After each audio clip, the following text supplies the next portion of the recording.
blade here we cut out.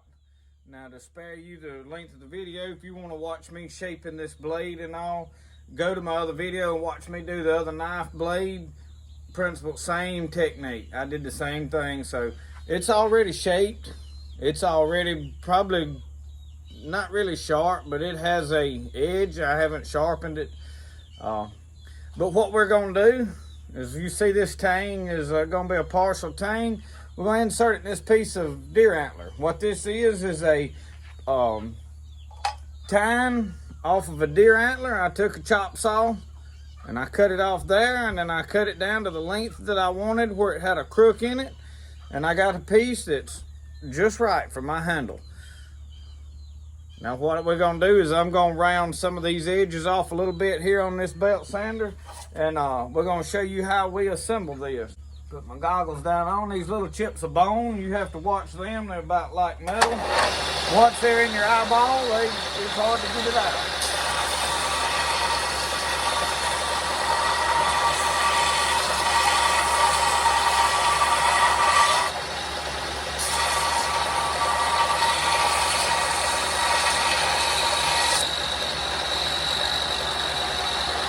All right.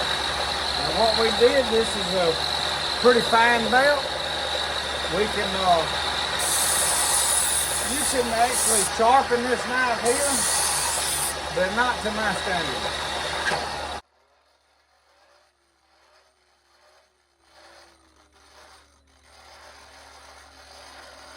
While I'm firing this up, what I decided I would do, and this makes a lot of racket, with this small knife, it's not going to be a problem to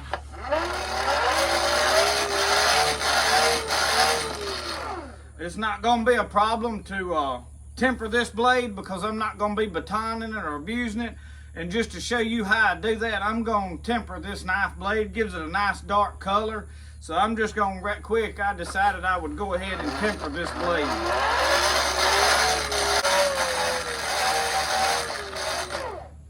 I love this old hand crank blower on this forge.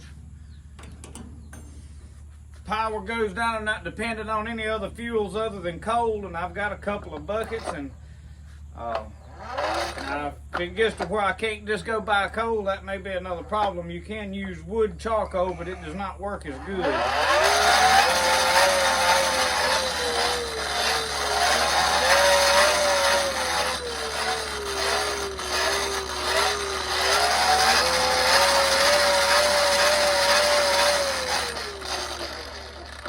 Okay, what I'm going to do is I'm going to tuck this knife spine backwards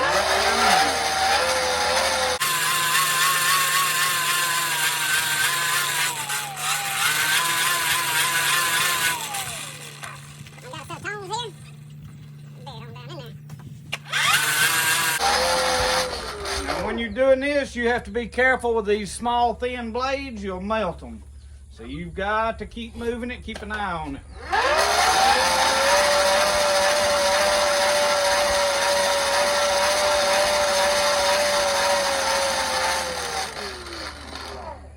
Heat it too much too fast. I'm gonna try to put this in where you can see it. This is a piece of square tubing that I welded a plate on the bottom that's a little bigger for a foot, and it's filled with burnt motor oil. That's what I'll dip it in.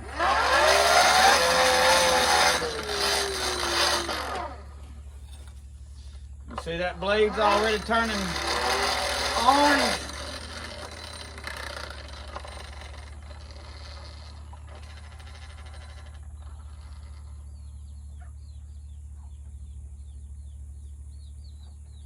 Now I did not turn this really red, because I do not want to make this blade so hard.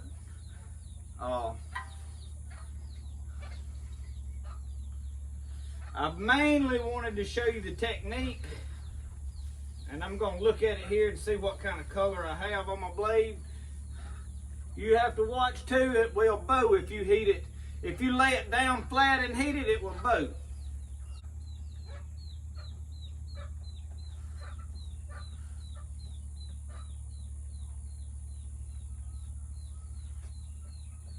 think I'm gonna leave it about right there.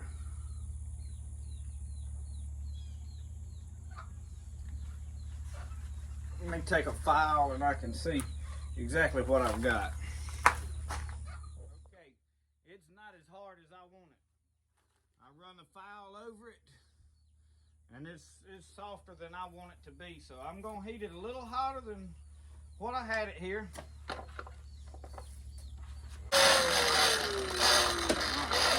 Slow down here, I don't want to heat it too fast. And I want to heat it evenly.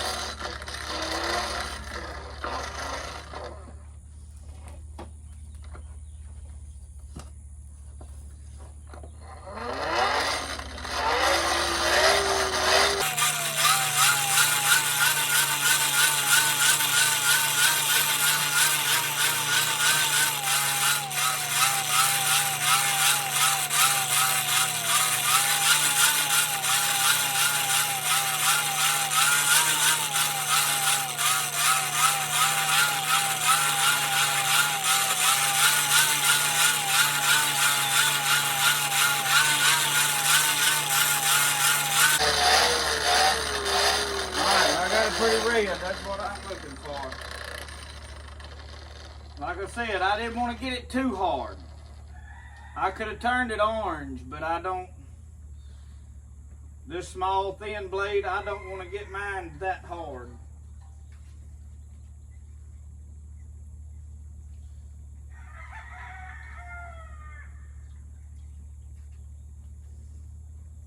All right, we still straight. Got a lot of good color on there. Let me wipe it in the grass.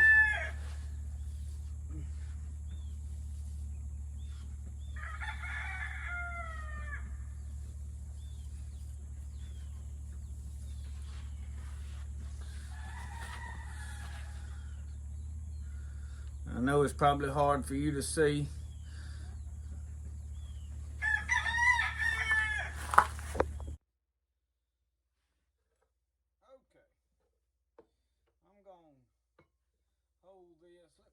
Tilt this camera up just a little bit.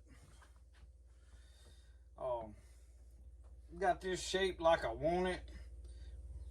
Got my blade tempered. I'm just kind of looking to see where we need to go with this. And I do know that my drill bit's not long enough there, so we're gonna do some improvising here. Figure it out as we go. But I'm going to start and get my holes somewhat drilled. Now it is imperative that as you start this, that you drill straight.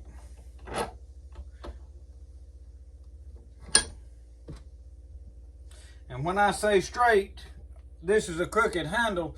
Straight as in the way you want your blade lined up, because that's going to be very important. You may not be straight up and down right here. You've got to be in line with the way you want your blade with this handle, because as it's crooked, it may be angled a little bit in your vise or whatever you're clamping in.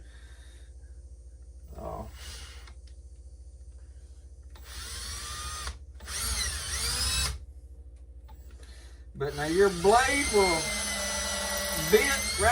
will naturally try to follow the inside of this antler. You know, there's like a spongy looking part. I don't know what you'd technically call that, but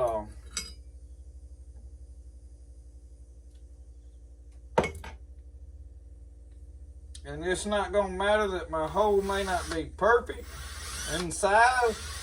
We're gonna fill it with epoxy.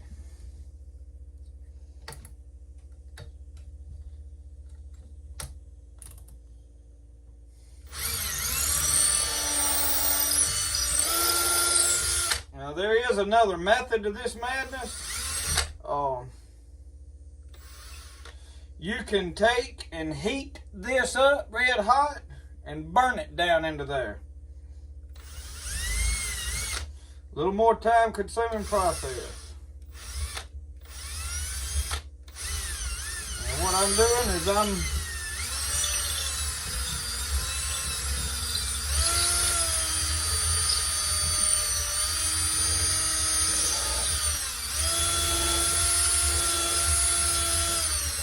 kind of working my blade back and forth in there, my bit.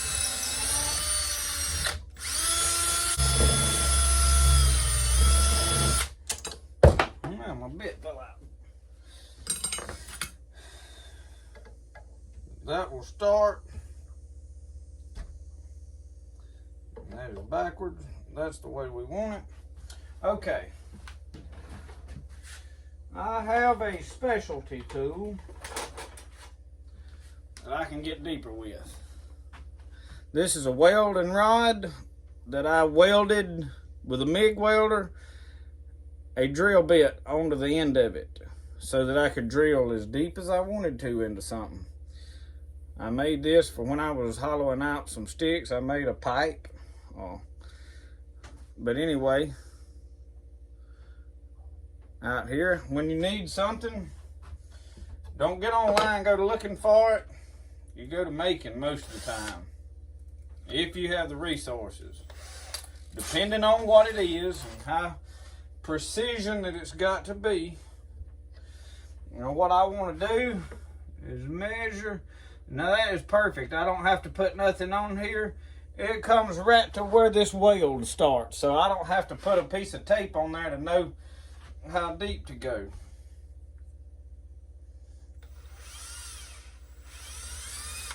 Now what I will do to help control this, I'm going to take a pair of some kind of pliers here.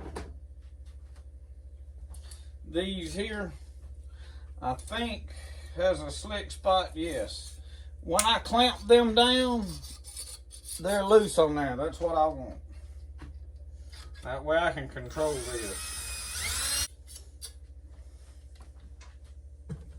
Little technique, you might have learned something there, hopefully.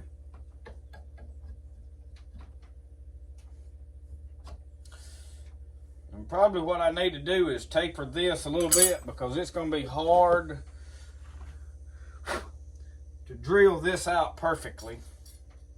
But it can be done.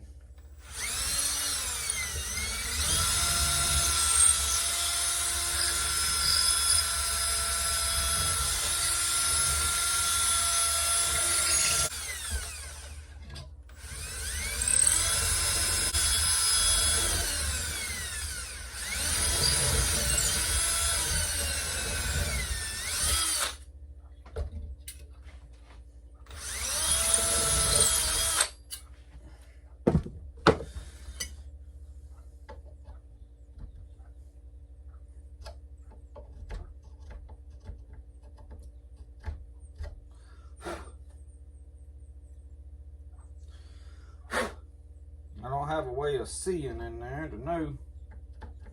And a drill press would be more straighter and better, but I don't have that luxury today. I'm going to try to widen this out because your epoxy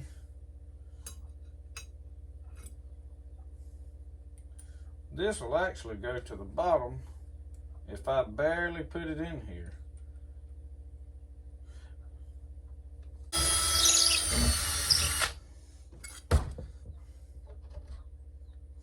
We're getting there. We're getting there. This is just a process of repetitive doing it. I'm going to kill the camera, finish this out, doing the same thing I'm doing now. Okay, we had to dump some of that dust out. That was part of our problem there. But I think we got it now, where it will go in. Almost down to where we want it. I'm going to actually tap it right here, but I'm not, with a knife, you can't just tap on the side, so I'm going to clamp it here and tap on my wrench. Slide.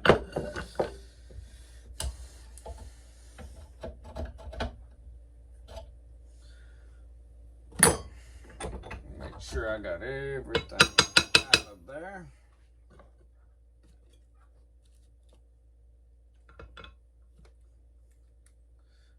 gonna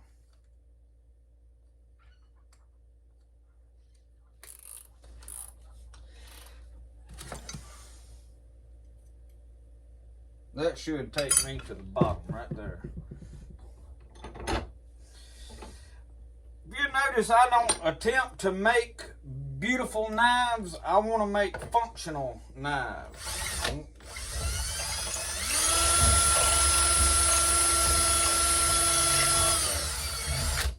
I'm not pretty, don't impress me. I mean, and there's a guy right down the road from where I live here, makes exceptionally beautiful knives. He made my father a Bowie knife out of a leaf spring. Phenomenal job, beautiful knife. My only problem with it is it's so pretty, I wouldn't take it to the woods. And my father won't either. It's laying up on the shelf, which we collect stuff. He's got plenty of guns, plenty of knives, so it don't hurt anything to have one that you lay up. But I like to make things that I can use. If I make something, I'm going to take it out in the bush and see what it'll do.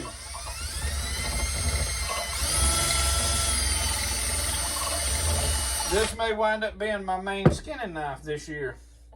I wanted a smaller knife. Oh yeah, we're down in there now. I thought about putting, basically what we're going to do is epoxy this in. It's going to look just like this. There's a slight gap there, fine by me. And now probably what I'm going to do is I'm probably going to get some stain and stain this antler. But I like it so far. I like the way it looks. It's got a good size, good feel. It's going to be a small knife. I may fix me a holster that can stay on my strap or hang on my neck.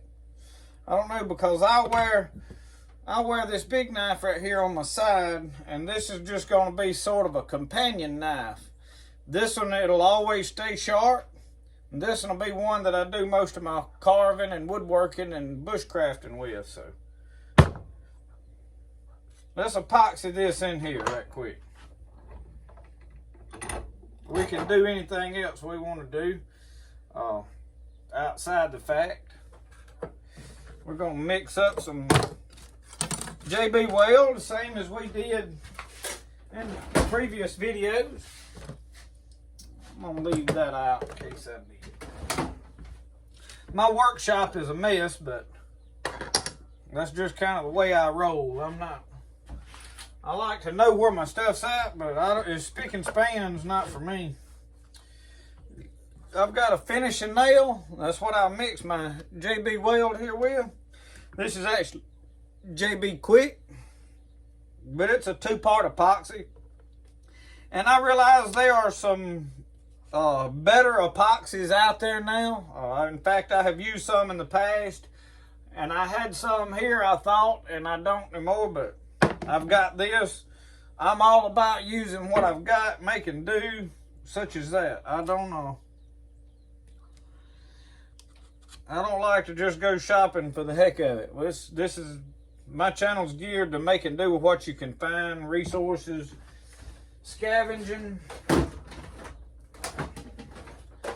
Now, I do want to be clear on something. You've heard, maybe if you've watched any of my other videos, you've heard me talk about scavenging something. I mentioned scavenging a stove. I don't refer to that as stealing it. I'm talking about, I go to yard sales, people throwing away stuff. They was discarding that stove that I mentioned that because the grate was missing off of it. They had lost the grate somewhere along the way and were throwing it away. No problem for me. I quickly found something that I could make a grate with and make it work for me. And so it was free. That's what's important. All of this stuff, these antlers are sheds that I have found, sheds that sometimes people have given me.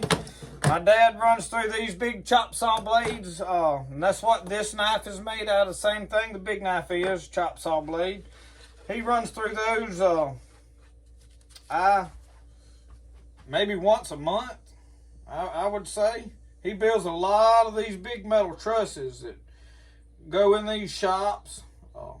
You've seen some in my videos that my side sheds are built out of them. But now I like building out of the round wood if I can. Now I make a mess when I do something because I don't have any finesse to me much. We want to make sure now that you know which way you want to turn your blade before you start putting this in here. And what I'll do is, as I shove this in, I'll apply some up the sides of it and let it pull itself down in there good. We want to make sure this is epoxied in good.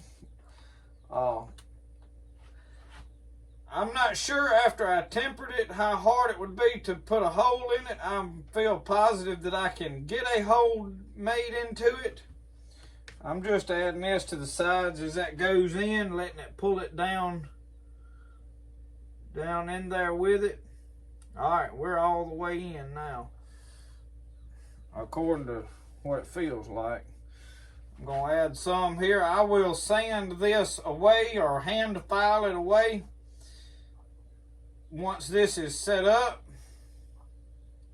And then again, I may leave it on there. You can't never tell with me. Like I said, I'm not looking for beauty. Now, I don't want them to just look god awful. I want it to look decent, but I want it to look handmade, look mountain manish, put together out of what resources could be found. So when I say scavenging, I'm just, found stuff. I do not steal. I didn't go steal anything from anywhere.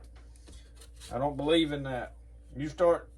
You do what you want to do, but I'll tell you this, you start stealing, it'll come back to you one day. I promise you it will. But there's plenty of stuff out there, people that have more money than they can shake a stick at, or think they do, probably living off of a credit card somewhere. And they throw stuff away all the time. Good usable stuff. Most of the time because of one of their buddies has got something newer. All right, we're gonna let this set up and then we'll put a sharpening on it. We're gonna take a break for a little bit from you and I'll let this dry. All right, this knife here, this is the one in my other video that I made, Osage Orange. What we did here is we rubbed some 3-in-1 oil. Now I have several different oils that I can use on wood, but right now I've got 2 coats on it. I'm gonna let that soak in that knife. I'm gonna stick it right there and let it dry. I had already put it in there, but what I'm gonna do with this is I've got the lid open on this. I'm gonna stain this handle to make it dark. The reason being, it'll seal it. And this had bleached out because this was a shed that I found, had been laying out for most of the year, and it had bleached out white. So what I'm gonna do is I'm just gonna take some wood stain and darken this up, just because I don't want a white handle, and it'll give it a good look. You see how that turned out a nice brown, almost back to the natural color that antler was in the beginning when it was growing. And that's the reason I did it like that. It won't look so bleached out. That's a tip. If you've got some sheds that you've laid out, or a deer head you killed and you laid it out and let the hide rot off of it or whatever to let it, get the meat off of it, it gets bleached out and you want to put some color back into it, different shades. This right here happens to be early American. It's just a men wax stain, but there's several different colors. This is just about the color that I like, natural. It's a good chocolate looking, looks like a real dark horn, but it's not really dark. But I'm just gonna put that 1 coat on it and let that be it. We've got our epoxy. It's not completely dry, but it's dry enough that I can And I've done put a little bit of sharpening, but this is how I'll finish sharpening this knife. And it don't take a lot of sharpening after you've run that edge across that fine grit on that belt sander a few times. It don't take much to sharpen it, because I put this is what I would call a convex grind on there, but it's a real fine convex grind. This is it comes up over half of this blade. This blade's about an inch and a quarter wide. So I take that grind all the way down to the edge, which makes it a lot easier to sharpen. A lot of times you see a knife, it'll have one angle most of the way down, and then it'll have another angle right close to the edge, and I don't like that, especially on a skinning knife. Now, if it's just a straight bushcrafting knife, I like a pretty blunt edge. If you're gonna be batoning a lot of wood and using it for maybe chopping, batoning through stuff, using it, you know, rough use, you may want it a little more blunt on the edge. You know, it'll hold that edge a lot better, but it won't get as sharp as this will. These I like an edge that'll get pretty sharp. I don't know what I'm gonna call this knife, but this may be my main skinning and hunting style knife. It's got a 90-degree spine. It will throw a spark off of a ferro rod, but most of the time I'm gonna have this on my side for bushcrafting. This may be like a companion type knife, skinning knife. I know a lot of the old trappers toted a real large knife on their side, and then a lot of time their haversacks or whatever would have a knife on the strap made into it. I may do that with this. I'm not sure what I'm gonna do, but I know when I build a holster, I'll build a holster that'll come all the way up the handle, so this whole knife will drop down in it pretty much. So we're gonna get it sharp here and see how well it does, how well it holds up. Well, we may go shoot us a coon or get one out of a trap, kill it, skin it. Seems like the edge and all is gonna be just right.